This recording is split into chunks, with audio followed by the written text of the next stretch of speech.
change at quarterback. Cleveland has benched Joe Flacco after 4 games.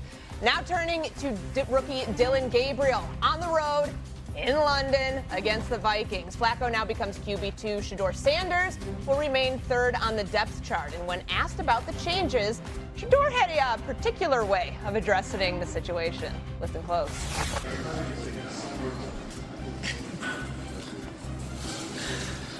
Vocally, anything to say? I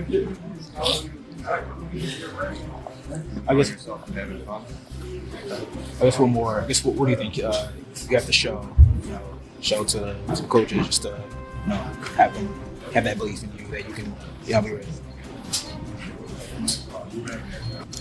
What can you say? Oh, sorry, I was pantomiming. I was trying to pull Shedeur Sanders there. So obviously, he addressed the questions, but did it in a way where we couldn't hear him speak. He chose to pantomime his answers.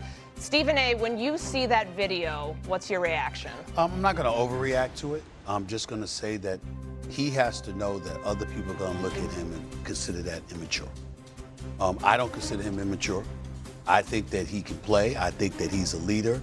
I think that a lot is prejudged when it comes to him. I think it's unfair. I can't wait to see him get his chance on the football field or whatever. I just think that at times, I wish people see ahead of time how they're going to judge you and how you should be. They shouldn't judge him. It's no big deal because every word he says, we micromanage, we dissect, and folks judge him accordingly. And I think that was his way of saying, you know what? If you don't hear anything that I have to say, okay, that's cool, and it's not a big deal. But folks are going to make it out to a big deal. I assure you, there's going to be some people out there, pointing and using that to say there was immaturity there. I don't believe him to be that kind of a person, an immature person. I think he's a young man. I think he's highly intelligent.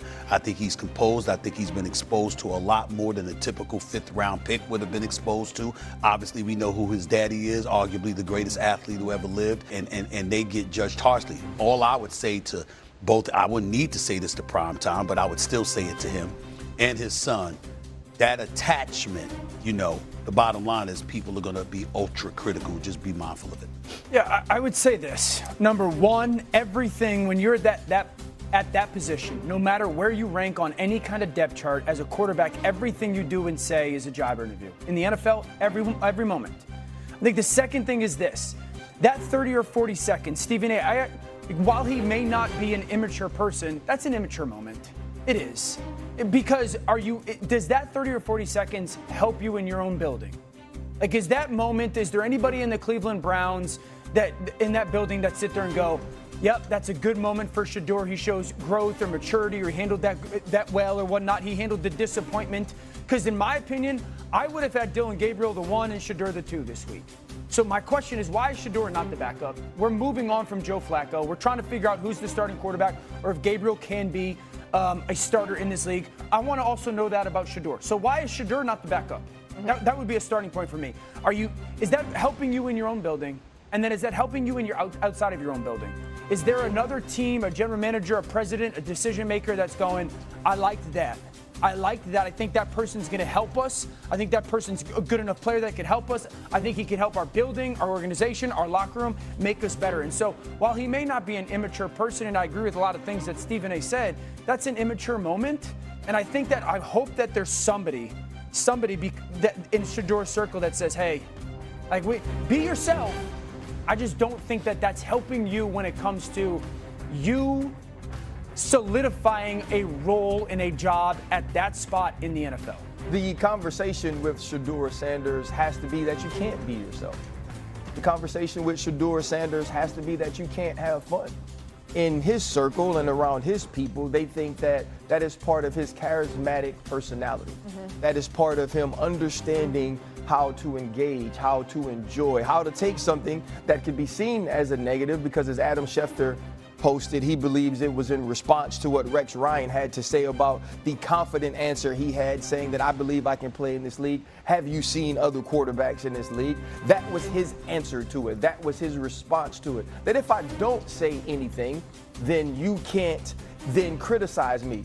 And in my estimation, my opinion, my advice would be, then actually don't say anything. don't pantomime, don't have fun, Say no don't enjoy it. Say, you know what? I'm the third quarterback. I am working every single day to be the best I can be. Now, it's unfair to a 23-year-old who, in the way I see it, is in the most unique situation we've ever seen a young quarterback be in. There are no other third quarterbacks on the depth chart getting interviewed every day. There are no other third quarterbacks being asked, why aren't you number 2? Why aren't you starting? What do you need to show to the world, to the organization, in order to be that guy? There is no blueprint to what Shedeur Sanders is dealing with. That is the pros and the cons of being Deion Sanders' son. Yeah. Right? That's part of it. And so, whereas I agree with what Dan is saying, that's a fair assessment of the situation. Yeah. There's also a part for Shedeur Sanders that all of this, the scrutiny, the way he's criticized, the wording that's used is unfair to him, but it's where he is. He has to be aware of that. So you're saying basically damned if he does, damned if he doesn't. No, I don't think he's damned if he doesn't. I do believe there is a way to handle this that is a departure from who he truly is. But I also believe we don't have the right to tell him you can't be who you truly are.